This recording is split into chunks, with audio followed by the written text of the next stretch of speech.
Mari kita saksikan tausiah dari Dai Nasional Ustadz Joni Al-Anas MA dari Padang. Ya, welcome to Batam, Masjid Al-Kafah. Yuk kita simak sama-sama mendapatkan ilmu pencerahan dari beliau. Let's go.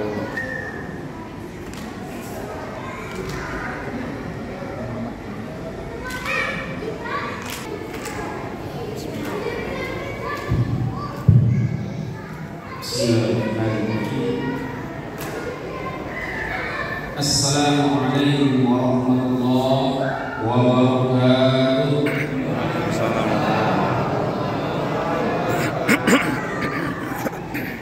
Alhamdulillahilladzi khalaqas samawati wal ardh wa ma bainahuma fi sittati ayyamin mastawa 'alal 'arsy.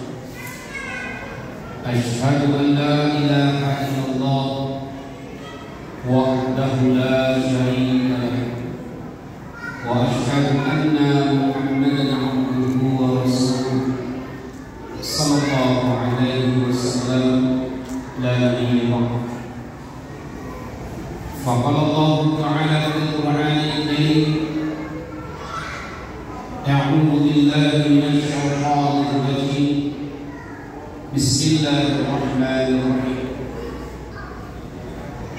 Innal ladzina amanu wa 'amilus shalihat ulaika hum khairul bariyah. Sadaqallahul 'azim. Yang sama-sama kita hormati, kita muliakan Ketua Masjid beserta jajarannya, para tokoh, para alim ulama yang tak bisa saya sebutkan namanya satu persatu, bil khusus kepada para jemaah, bapak-bapak, ibu-ibu sekalian yang anda bulukan yang dimuliakan oleh Allah. Alhamdulillah, pada maghrib ini kita masih diberikan rahmat oleh Allah Subhanahu wa Ta'ala, sehingga kita bisa menunaikan kewajiban kita sebagai seorang mukmin, beribadah kepada Allah Subhanahu wa Ta'ala. Semoga Bapak, semoga Ibu, ayah, bunda yang terpanggil hatinya beribadah kepada Allah, yang terpanggil hatinya menghidupkan cahaya-cahaya Allah, semoga pada hari ini yang lagi sakit Allah angkat penyakitnya, amin. Yang lagi sempit rezekinya, semoga Allah lapangkan rezekinya, amin. Yang belum tercapai hajatnya, semoga Allah sampaikan hajatnya, amin. Kalaupun kita wafat, semoga Allah wafatkan dalam keadaan husnul khatimah, amin ya rabbal.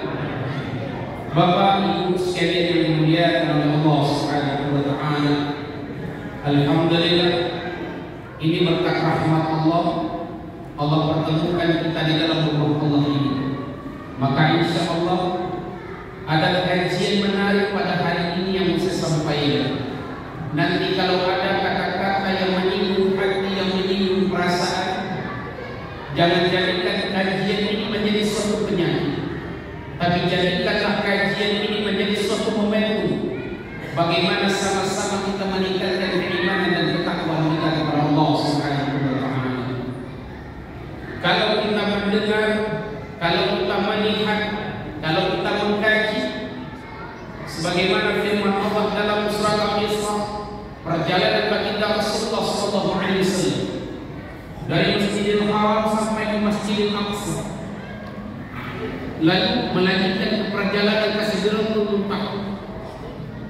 Kalau ini yang terus kita kaji setiap tahun ke tahun, bapak-bapak, ibu-ibu sekalian, maka ini adalah kajian berulang-ulang. Rasanya pada hari ini saya ingin membahas suatu makna dalam sholat. Maka ada yang begitu luar biasa dalam inti mengerjakan sholat ini terhadap seorang hamba kepada Rabbnya.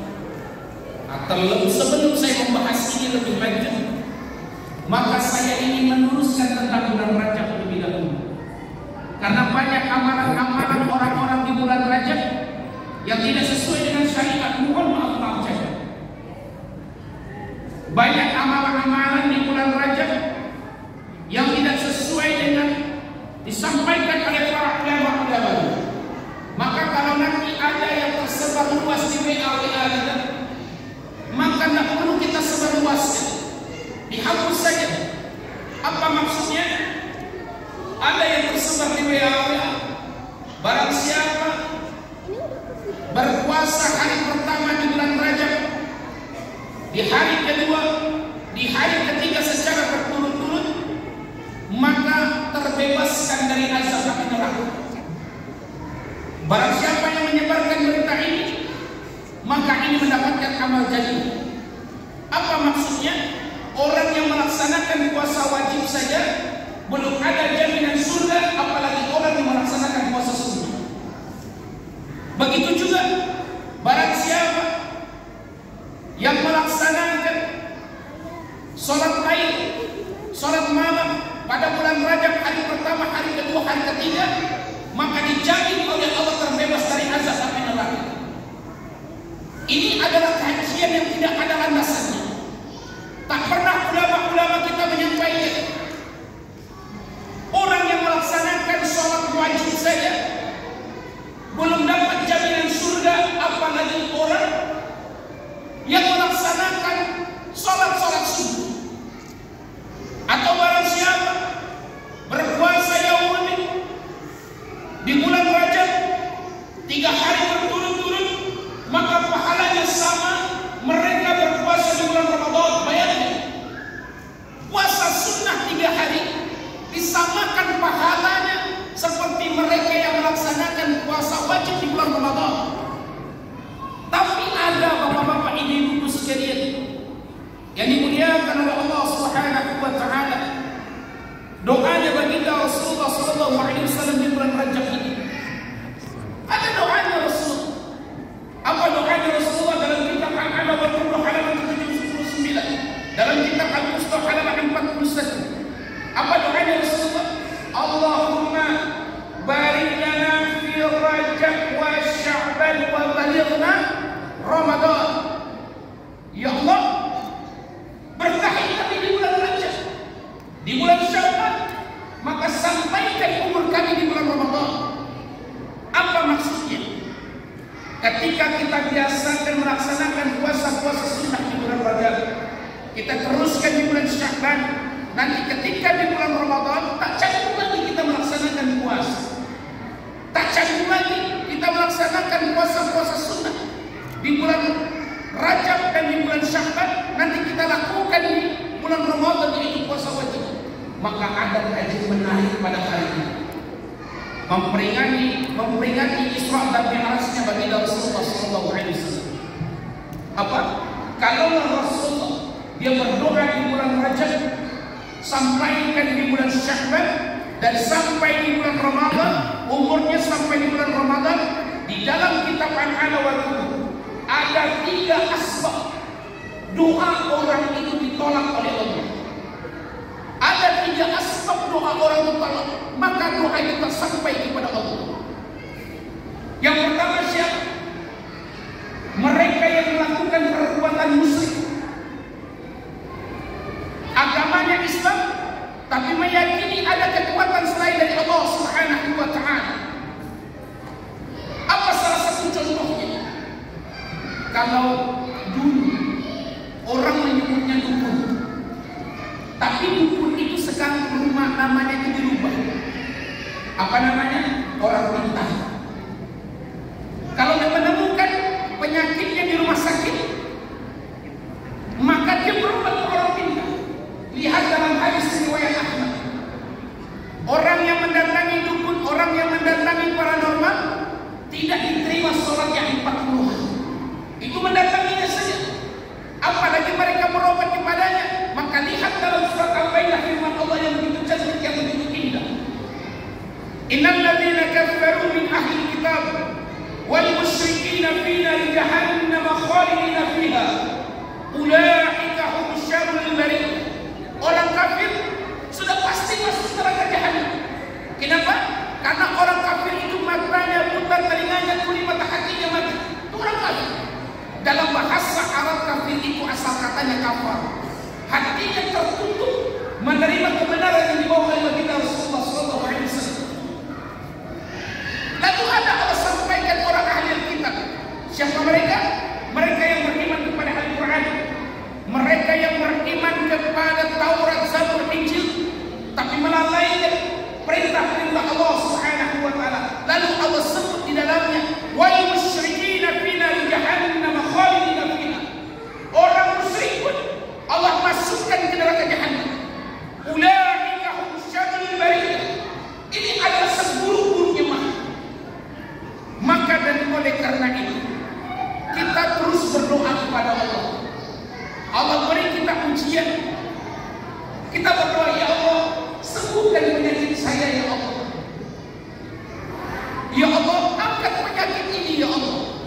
Jangan-jangan doa kita tak menembus langit, doa kita tak sampai kepada Allah karena ada perbuatan musyrik yang kita lakukan. Lalu bagaimana caranya Ustaz untuk menangkas perbuatan-perbuatan musyrik ini supaya kami kembali ke jalan Allah, supaya doa kami bisa menembus langit? Maka Allah jawab dalam surat Al-Imran ayat yang 135. وَالَّذِينَ إِذَا فَعَلُوا فَحِشَةً أَوْ ظَلَمُوا أَنفُسَهُمْ ذَكَرُوا اللَّهَ فَاسْتَغْفَرُوا لِذُنُوبِهِمْ وَمَن يَغْفِرُ الذُّنُوبَ إِلَّا اللَّهُ وَلَمْ يُصِرُّوا عَلَى مَا فَعَلُوا وَهُمْ يَعْلَمُونَ. Kalau kita mengetahui perbuatan musyrik itu adalah perbuatan yang menzalimi diri kita, kita tahu itu adalah perbuatan dosa yang sangat besar, maka memohon ampunlah kepada Allah, meminta ampunlah kepada Allah. Siapa lagi yang akan mengampuni atas dosa-dosa kita kalau bukan Allah Subhanahu wa ta'ala? Lalu bagaimana caranya? Yang pertama itu perbaiki ibadah kita. Kita tidak tahu bapak-bapak ibu-ibu sekalian, mohon maaf cakap. Tak ada satupun ibadah wajib maupun ibadah sunnah yang menjamin kita masuk ke surga Allah. Tidak ada. Kalau sholat yang menjamin kita masuk ke surga Allah, maka tak perlu lagi kita bersedekah. Kalau sedekah yang menjamin kita masuk ke surga Allah, maka tak perlu lagi kita berpuasa di bulan Ramadan. Kalau puasa yang menjamin kita masuk ke surga Allah, maka tak perlu lagi kita berhaji, tak perlu lagi kita berkurban. Seluruh ritual ibadah yang wajib maupun sunnah tak ada jaminan untuk masuk ke surga Allah. Lalu timbul pertanyaan, Ustaz, lalu apa yang menjamin kami untuk masuk ke surga Allah? Yang menjamin kita masuk ke surga Allah adalah yaitu cuma satu saja, yaitu dengan rahmatnya Allah. Maka perbaiki ibadah kita, karena di dalam ibadah tersebut rahmat Allah yang maha luas. Perbaiki puasa kita, karena di dalam puasa tersebut rahmat Allah yang maha luas. Perbaiki sedekah kita. Kenapa? Walaupun dia ustaz, walaupun dia ulama, walaupun dia menghafal Al-Quran, tidak ada jaminan surga. Di zaman Rasulullah SAW ada sahabat bapak-bapak ibu, ada sahabat menghafal Al-Quran, tapi tak mendapatkan jaminan surga. Hafal Al-Quran, sholatnya rajin, sedekahnya rajin, tapi tak mendapatkan jaminan surga. Siapa namanya? Namanya Nahar Ar-Rajal. Siapa Nahar Ar-Rajal? Sahabat yang salah satu dia menghafal Al-Quran, sahabat yang salah satu selalu ikut beribadah kepada baginda Rasulullah SAW, tapi sudah digambarkan oleh Rasulullah. Apa yang menyebabkan Nahar Ar-Rajal tidak masuk ke surga Allah? Ketika wafatnya baginda Rasulullah SAW, ketika itu digantikan oleh salah satu seorang khalifah yang bernama Abu Bakar. Di zaman Abu Bakar muncul nabi palsu. Siapa namanya? Namanya Musailimah. Diberi gelar oleh para sahabat adalah para pembohong, para penusuh. Ketika munculnya nabi palsu ini dibenarkan oleh Nahar Ar-Rajal, maka di zaman Abu Bakar banyak orang yang mengakui Musailimah itu adalah seorang nabi. Bayangkan, orang penghafal Al-Quran saja belum ada jaminan surga, apalagi orang yang tidak hafal Al-Quran. Lihat dalam surat Al-Baqarah ayat 218. A'udzu billahi minasyaitonir rajim. Innal ladzina amanu, sungguh orang beriman, wal ladzina hajaru, dan berhijrah di jalan Allah, wajahadu fi sabilillah, dan berjihad di jalan Allah. Dari rumah kita berhijrah ke rumah Allah, dari rumah kita berhijrah ke rumah Allah, kita berjihad ke rumah Allah untuk melawan hawa nafsu kita sampai kepada Allah. Selesai sujud kita berdoa kepada Allah, ya Allah, ya Rabb, turunkan rahmat-Mu kepada hamba. Ulaika yarjuna rahmatullah. Kalau Allah kasih rahmat, baru ada jaminan surga. Walaupun dia seorang ustaz, walaupun dia seorang ulama, walaupun dia rajin bersedekah, kalau Allah tak kasih rahmat, maka tak ada jaminan surga. Maka perbaiki ibadah. Lalu ada pasti nanti yang akan bertanya, Ustaz, saya melihat, saya pernah mendengar ada seorang ustaz yang membacakan ayat Al-Quran yang begitu cantik, yang begitu indah. Inna sholata tanha 'anil fahsya'i wal munkar. Salat itu mencegah dirinya dari perbuatan kecil dan munkar. Tapi aduh ustaz, ada ustaz, dia salat subuh ke masjid, dia salat zuhur ke masjid, dia salat asar ke masjid, dia salat maghrib ke masjid, dia salat isya ke masjid. Setiap waktu saya lihat dia salat ke masjid. Tapi tetangga membeli mobil, dia yang stres.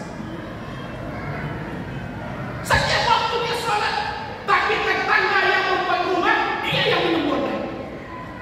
Dia salat Ustaz. Kalau bahasa Belandanya, tetangga yang membayoto inyunan dulu. Nah, itu bahasa Belandanya.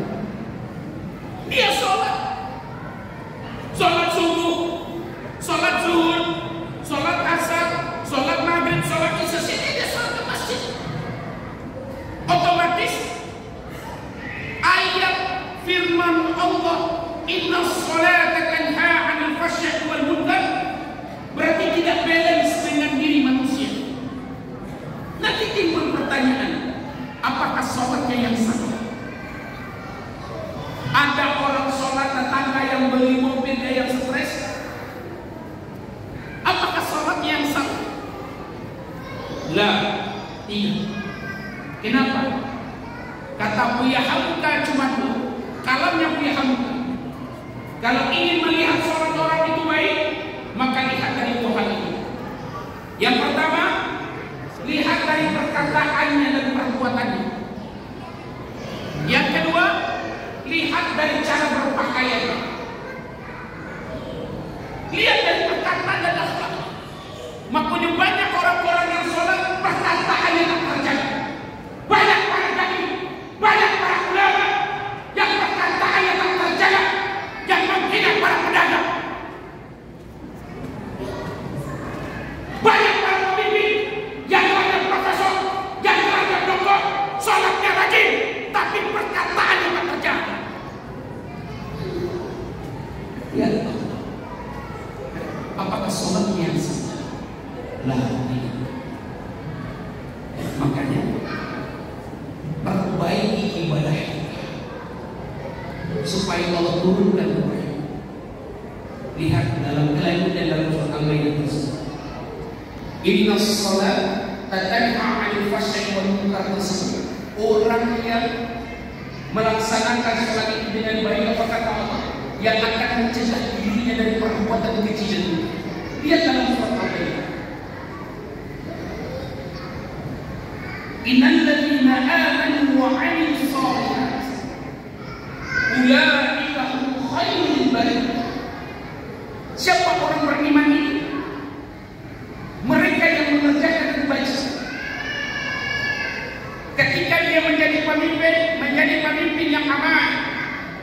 Ketika menjadi para ulama, menjadi ulama yang istiqamah.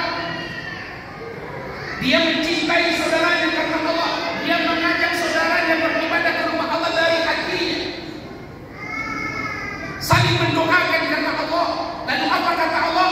Ulaika hum khairul bariyah. Ini adalah sebaik-baiknya makhluk.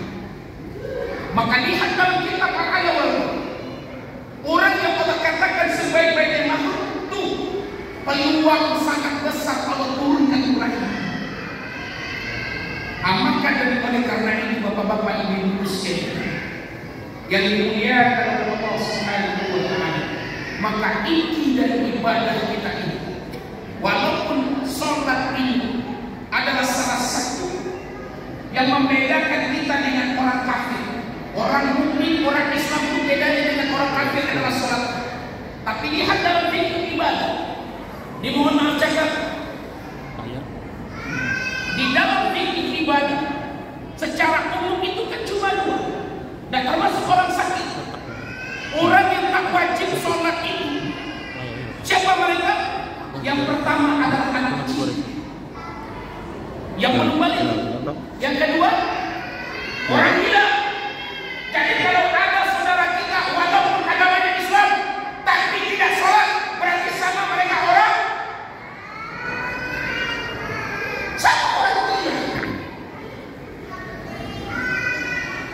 Kenapa bapak-bapak ini sekalian dimuliakan oleh Allah? Begitu pentingnya ibadah ini. Kadang-kadang kita pakai alasan bapak-bapak ibu sekalian. Istrinya ngajak sholat ke masjid, dan bang kita sholat ke masjid yuk. Ini kan nanti ada kajian habis maghrib bahasa Baladonyo sebayang ke masjid ada. Apa kata abangnya? Gua capek dari pagi gua kerja, bahasa dadanya nampak ilau dan berita. Dari pagi dan gua keraju, badan saya capek. Sekarang kita balikkan pertanyaan tersebut. Yang mengasih rezeki siapa? Allah. Kita balikkan. Seandainya Allah pun capek mengasih kita rezeki bagaimana? Kan kita katakan kita bekerja dari pagi sampai sore, badan kita dicapek, badan kita diletih. Lalu kita ada sholat. Seandainya Allah pun capek pula kasih kita rezeki bagaimana? Walaupun itu bukan hakikatnya seperti Allah.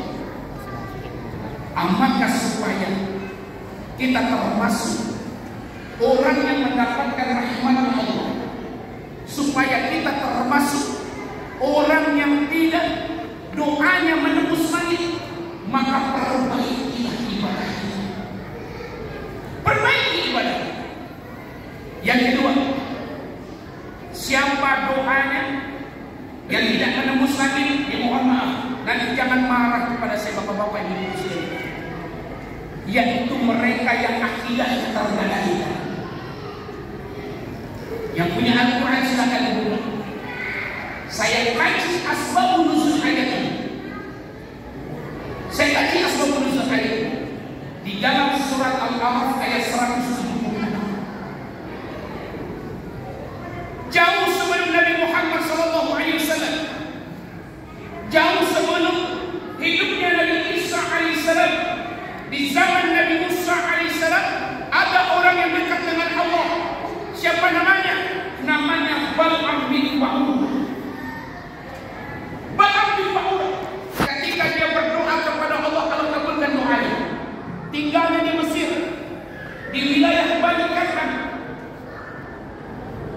Orang datang kepada Bal'am meminta doa kebaikan. Bal'am, doakan saya Bal'am supaya saya mendapatkan kebahagiaan. Bal'am, doakan saya Bal'am supaya Allah beri kesehatan.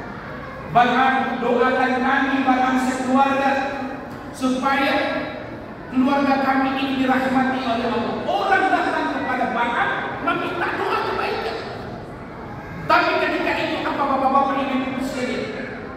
Nabi Musa alaihissalam ini datang ke Mesir. Para pemimpin mendengarkan, para pemimpin mendapat kabar bahwasanya Nabi Musa alaihissalam ingin datang ke Mesir. Para pemimpin, para penguasa ketika itu takut. Dia mendatangi Bal'am bin Ba'ur. Apa kata para penguasa? Bal'am, bolehkah kamu minta doa keburukan? Kaget Bal'am bin Ba'ur. Untuk siapa? Untuk Nabi Musa alaihissalam. Ditanya oleh Bal'am, kenapa? Kenapa? Dia bukankah dia sosok seorang nabi? Bukankah dia sosok seorang rasul? Kenapa harus didoakan keburukan? Yang kami lakukan Balaam, kalau Musa itu datang ke Mesir di wilayah Bani Kan'an ini, nanti dia kuasai wilayah ini. Kami takut jabatan kami hilang, kami takut harta kami hilang, kami takut kedudukan kami hilang.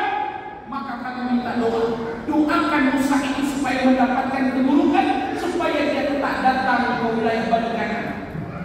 Balaam bin Ba'ura tidak mau bapak-bapak ibu muslim. Dibujuk istri, tidak juga terakhir, lalu disodorkan oleh para pemimpin. Balaam, kalau kau kabulkan doa saya ini Balaam, apa yang kau minta kami kasih?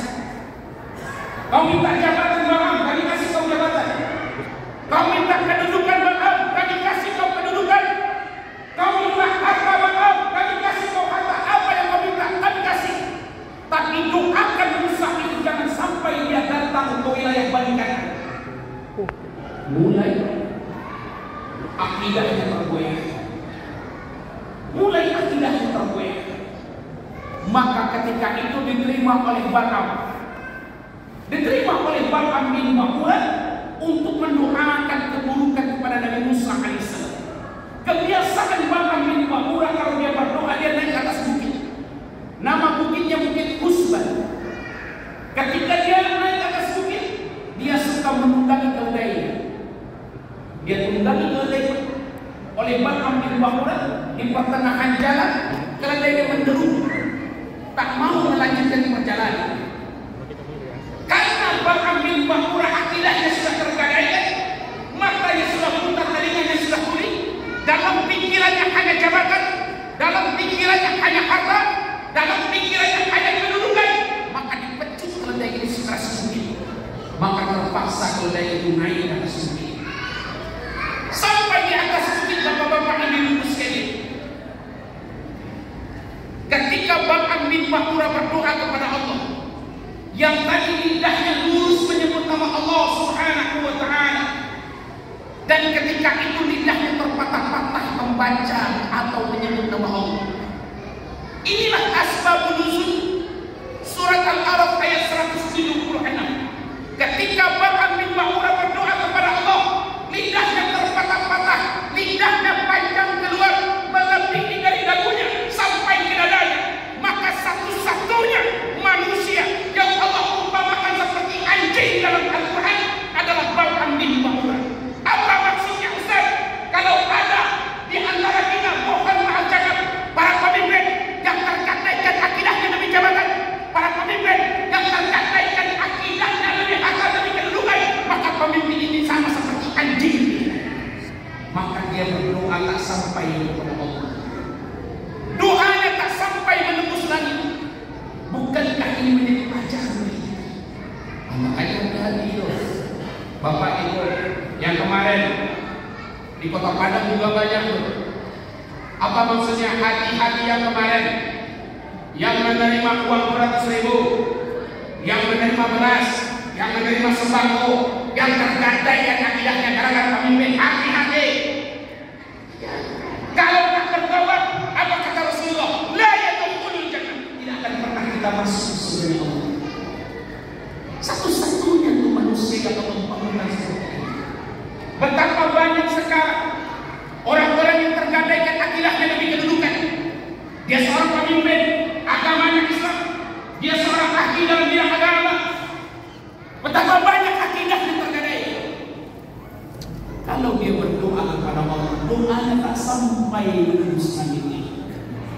Maka dan oleh karena itu, jangan sampai kita yang hidup ini, walaupun kita rajin sholat, walaupun kita rajin sedekah, tapi akidah kita tergadaikan demi jabatan, akidah kita tergadaikan demi harta, demi kedudukan, maka rahmat Allah Ta'ala menyertai kita, bapak-bapak ibu-ibu. Maka jadikan Isra dan Mi'rajnya baginda Rasulullah SAW. Yang pertama, jangan pernah kita melakukan perbuatan musyrik. Yang kedua, jangan pernah akidah kita tergadaikan. Kalau dua-duanya ini yang kita lakukan, la yadkhulul jannah, tidak akan pernah kita masuk masuk surganya Allah. Coba lihat di dalam kitab Bukhari yang penuh halaman ke-17, mereka yang mati dalam keadaan musyrik, mereka yang mati dalam keadaan tergadaikan akidahnya, tunggulah onta masuk ke lubang jarum bagi mereka masuk ke surganya Allah. Sekarang kita berpikir dengan logika saja. Lainlah mungkin onta bisa masuk ke lubang jarum? Maka kalau mereka yang mati dalam keadaan musyrik, mereka yang mati dalam keadaan tergadaikan akidahnya, la yadkhulul jannah. Yang ketiga, bapak-bapak ibu-ibu, siapa yang mereka doanya tak menembuskan itu? Mereka yang memutuskan hubungan tali silaturahmi. Bahasa Belanda apa Ustaz? Bahagia kakak saya sama dia bahasa Belanda. Duduk sana bermusuhan, sama tetangga bermusuhan, sama adik tak tegur sapa, sama mertua tak tegur sapa. Apalagi yang kemarin pesta demokrasi, adik kakak beda pilihan tak tegur sapa, sama-sama pengurus masjid beda pilihan tak tegur sapa. Maka ketika memperingatkan Islam dan demokrasi, yuk kita kembali ke jalan Allah. Yang tadinya kita bermusuhan cuma gara-gara pemimpin, yang tadinya kita bermusuhan gara-gara kedudukan, gara-gara jabatan, ini yang menyebabkan kita doa kita tidak bisa menembus langit. Ini yang menyebabkan doa kita tidak sampai kepada Allah. Ini yang menyebabkan rahmat Allah tidak turun. Maka perbaiki hubungan ukhuwah Islamiyah. Perbaiki. Nih ayat dulu. Siapa orang beriman itu yang Allah jelaskan dalam ayat ini? Buka surat Al-Anfal ayat ini.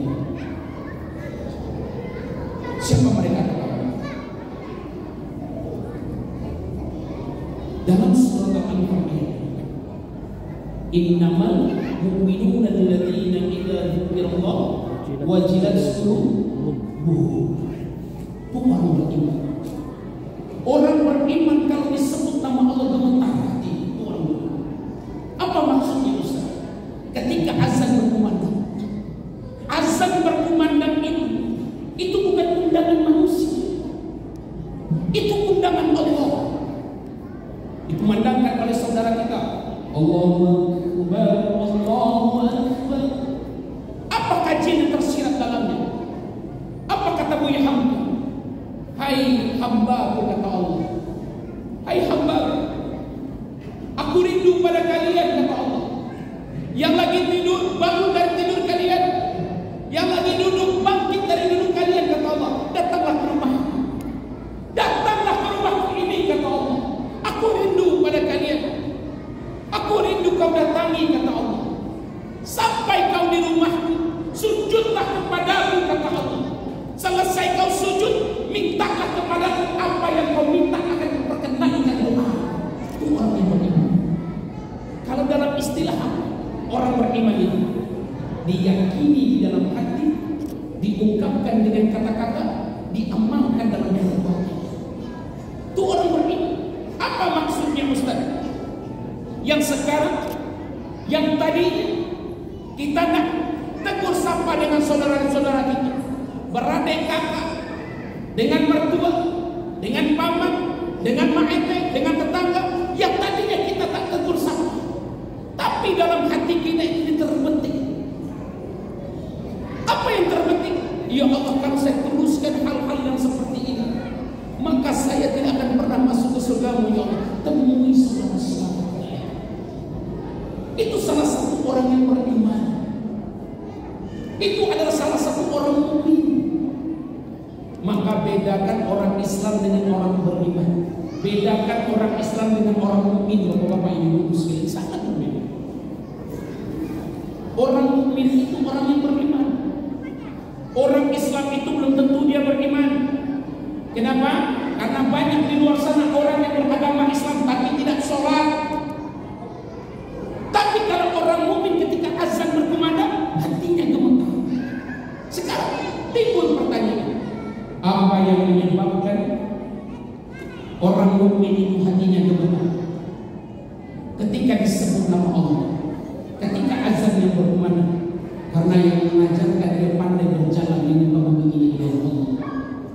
yang mengajarkan dia pandai berbicara Allah, yang memberikan kedudukan Allah, yang memberikan jabatan Allah,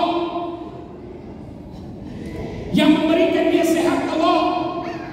Makanya kalau orang beriman, kalau disebut nama Allah gemetar hati, maka sesuai dengan hadis baginda Rasulullah SAW, la iman, tidak punya iman liman la amanat lahu, tidak punya iman bagi orang yang tak punya amanah.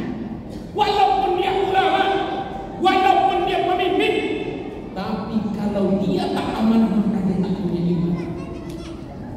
Maka dan oleh karena itu, bapak-bapak, ibu-ibu sekalian yang dimuliakan oleh Allah Subhanahu wa taala, yang pertama, jauhi kita dari perbuatan musuh. Yang kedua, jangan sampai akidah kita tergadaikan. Yang ketiga, jangan sampai kita memutuskan hubungan tali silaturahim. Kalau tiga ini kita bisa mengatasinya, insya Allah rahmat Allah itu akan turun kepada kita. Maka jazaohum 'inda rabbihim jannah, balasan bagi mereka adalah surga Allah Subhanahu wa taala. Radhiyallahu anhum wa radu an, Allah ridha atas apa yang Allah perintahkan, dan mereka pun ridha melaksanakannya karena iman kepada Allah. Tapi kadang-kadang kita banyak alasan. Ustaz, saya ingin sekali Ustaz sholat di masjid, saya ingin, tapi ketika saya ingin sholat hujan lebat. Alasannya, bang, sholat ke masjid yuk. Enggak, hujan. Hujan yang dijadikan alasan tidak beribadah. Lebatnya tak seberapa. Bang, dah sholat subuh ke masjid yuk. Enggak, cuaca dingin. Sekarang pertanyaannya, hujan itu rahmat Allah nggak sih? Hujan itu rahmat Allah. Hujan itu rahmat Allah. Kadang aneh loh, nggak masuk ke dalam logika. Kalau hujan dijadikan alasan untuk tidak beribadah ke rumah Allah, bukan hujannya yang salah. Kalau cuaca dingin, kalau cuaca panas dijadikan alasan untuk tidak beribadah ke rumah Allah, bukan cuaca dingin, bukan cuaca panasnya yang salah. Jangan-jangan dalam hati kita ini punya masalah, sehingga rahmat Allah pun kita jadikan alasan untuk tidak beribadah ke rumah Allah. Coba lihat, ketika mereka sakit, mereka berdoa kepada Allah. Apa doanya? Ya Allah, angkat penyakit hamba ya Allah. Kadang-kadang dia berdoanya luar biasa. Ya Allah, dosa apa yang telah saya perbuat ya Allah? Begitu sakit penyakit ini ya Allah, dia tak sadar kalau dia tak sholat. Doa, ya Allah, dosa apa yang saya, dosa besar apa yang pernah saya lakukan? Ninggalin sholat itu dosa gede. Ninggalin sholat itu dosa besar. Ya Allah, dosa besar apa yang saya lakukan? Kadang-kadang tanpa kita sadar,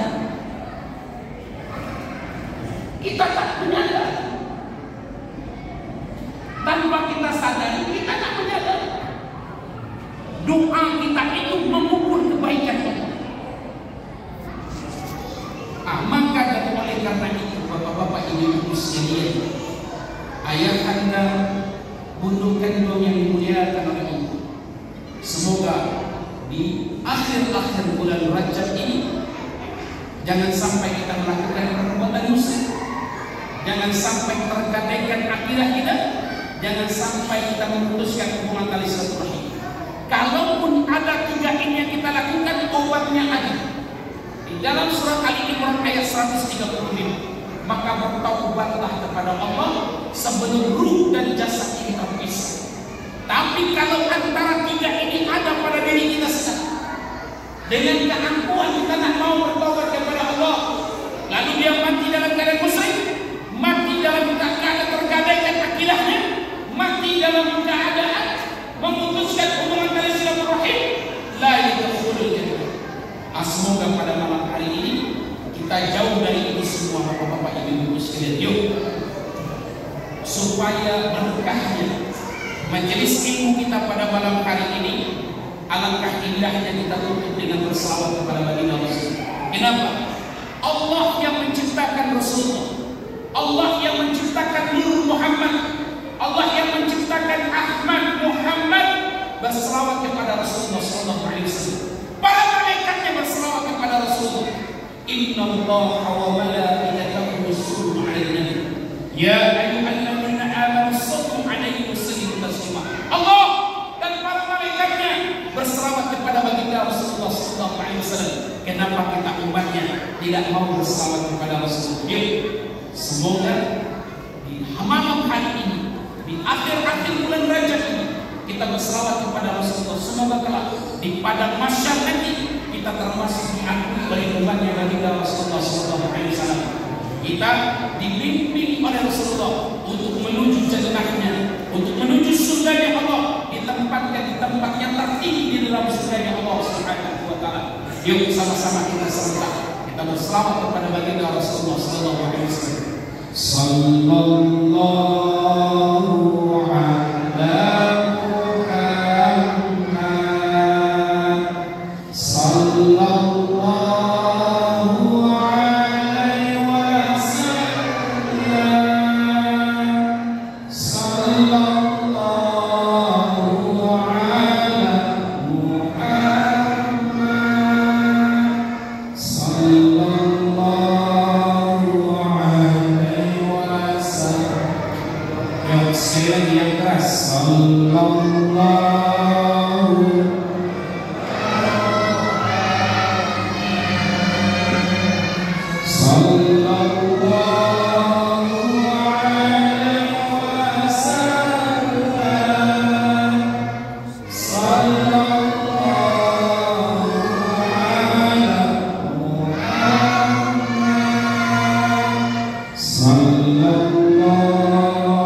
bersama-sama orang yang kita cintai, orang-orang yang kita ridhoi, dan dipimpin oleh Nabi Muhammad SAW. Kurang lebihnya mohon maaf yang ada untuk. Assalamualaikum warahmatullahi wabarakatuh.